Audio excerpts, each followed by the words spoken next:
ಸನ್ direct recharge phone ಪೇದಲ್ಲಿ ಹೇಗೆ ಮಾಡೋದಂತ ನಾ ಈ ವಿಡಿಯೋದಲ್ಲಿ ತಿಳಿಸ್ಕೊಡ್ತೀನಿ ಬನ್ನಿ. ಒಂದು ವೇಳೆ ನೀವು IPL ನೋಡ್ಬೇಕಂತೇಳಿ ರೀಚಾರ್ಜ್ ಮಾಡಿದರೆ ಯಾವ ಪ್ಲಾನ್ ರೀಚಾರ್ಜ್ ಮಾಡಿದರೆ IPL ಬರುತ್ತಂತ ನಾ ಈ ವಿಡಿಯೋದಲ್ಲಿ ತಿಳಿಸ್ಕೊಡ್ತೀನಿ ಬನ್ನಿ. ಫಸ್ಟ್ ಫೋನ್ ಪೇ ಓಪನ್ ಮಾಡಿಕೊಳ್ಳಿ. ಓಪನ್ ಮಾಡಿಕೊಂಡ ನಂತರ ರೀಚಾರ್ಜ್ ಬಿಲ್ ಅಂತೇಳಿ ಕೆಳಗಡೆ ಮೋರ್ ಅಂತ ಆಪ್ಷನ್ಸ್ ಇದೆಯಲ್ಲ, ಮೋರ್ ಆಪ್ಷನ್ ಮೇಲೆ ಕ್ಲಿಕ್ ಮಾಡಿ. ಇವಾಗ ಇಲ್ಲಿ DTH ಅಂತಿದೆಯಲ್ಲ, DTH ಮೇಲೆ ಕ್ಲಿಕ್ ಮಾಡಿ. ಇವಾಗ ಇಲ್ಲಿ ಸನ್ ಡೈರೆಕ್ಟ್ ಮ್ಯಾಗ ಕ್ಲಿಕ್ ಮಾಡಿ. ಇಲ್ಲಿ ಸಬ್ಸ್ಕ್ರೈಬರ್ ನಂಬರ್ ಅಂತಿದೆಯಲ್ಲ, ನಿಮ್ಮ ಸೆಟಪ್ ಬಾಕ್ಸ್ ನಂಬರ್ ಹಾಕಿ ನೀವು ರೀಚಾರ್ಜ್ ಮಾಡಿಸೋ ಸೆಟಪ್ ಬಾಕ್ಸ್ ನಂಬರ್ ಇಲ್ಲಿ ಫುಲ್ ಎಂಟ್ರಿ ಮಾಡಿ. Setup box number full entry ಮಾಡಿ ನಂತರ ಕೆಳಗಡೆ ಅಮೌಂಟ್ ಅಂತಿದೆಯಲ್ಲ, ಅಮೌಂಟ್ ಇದ್ದಲ್ಲಿ ಸುಮ್ಮನೆ ಎಷ್ಟಾದ್ರೂ ಅಮೌಂಟ್ ಎಂಟ್ರಿ ಮಾಡಿ, 100 200 ಎಂಟ್ರಿ ಮಾಡಿ ನಂತರ ಕೆಳಗಡೆ ಕನ್ಫರ್ಮ್ ಅಂತಿದೆಯಲ್ಲ, ಕನ್ಫರ್ಮ್ ಮ್ಯಾಗ ಕ್ಲಿಕ್ ಮಾಡಿ. ಇವಾಗ ಇಲ್ಲಿ ಚೇಂಜ್ ಪ್ಲಾನ್ ಅಂತಿದೆಯಲ್ಲ, ಚೇಂಜ್ ಪ್ಲಾನ್ ಮ್ಯಾಗ ಕ್ಲಿಕ್ ಮಾಡಿ. ಇವಾಗ ಇಲ್ಲಿ ಸ್ವಲ್ಪ ಮೇಲ್ಗಡೆ ಸ್ಕ್ರೋಲ್ ಮಾಡಿ.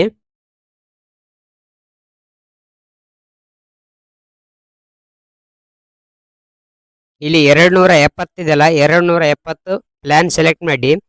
270 ಪ್ಲಾನ್ ಸೆಲೆಕ್ಟ್ ಮಾಡಿದೆ ಅಂದ್ರೆ ಕನ್ನಡ ಬೇಸಿಕ್ ಪ್ಯಾಕೇಜು. ಇದರಲ್ಲಿ ಒಟ್ಟು 34 ಚಾನಲ್ಗಳು ಬರ್ತವೆ.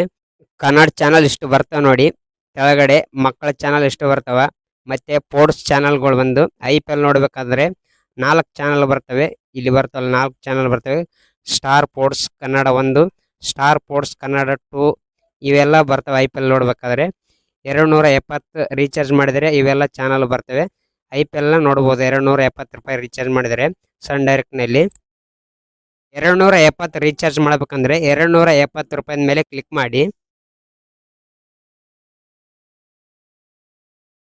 ಕೆಳಗಡೆ ಪ್ರೊಸೀಡ್ ಟು ಪೇ ಅಂತಿದೆಯಲ್ಲ, ಪೇ ಮೇಲೆ ಕ್ಲಿಕ್ ಮಾಡಿ.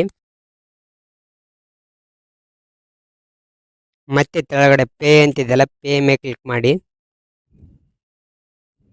ಇವಾಗ ನಿಮ್ಮ ಫೋನ್ ಪೇ ಪಿನ್ ಎಂಟ್ರಿ ಮಾಡಿ ಓಕೆ ಕೊಡಿ, ರೀಚಾರ್ಜ್ ಆಗುತ್ತೆ. ಈ ಇನ್ಫಾರ್ಮೇಷನ್ ಇಷ್ಟವಾದರೆ ಒಂದು ಲೈಕ್ ಮಾಡಿ, ಅವ್ರು ಕಮೆಂಟ್ ಮಾಡಿ.